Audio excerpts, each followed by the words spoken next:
Hello guys, आज मैं आपको दिखाने वाला हूँ स्पाइडर प्लांट। वैसे तो आई हेट स्पाइडर क्योंकि उससे मुझे डर लगता है, बट ये स्पाइडर प्लांट मेरा फेवरेट है क्योंकि ये दिखने में बहुत प्यारा है। ये एक इंडोर प्लांट है जो ब्राइट लाइट पसंद करती है।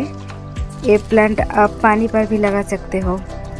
ये प्लांट एयर क्वालिटी को इम्प्रूव करती है, जिससे आपको अच्छी नींद आती है। ये एक बेस्ट एयर प्योरिफिकेशन प्लांट है। ज़्यादा गर्मी में डायरेक्ट सनलाइट पर रखने से ये प्लांट सूख जाता है और ब्राउन कलर की हो जाती है। ऐसे ही और वीडियो के लिए जुड़े रहे हमारे साथ। मिलते हैं नेक्स्ट वीडियो पर। Bye bye.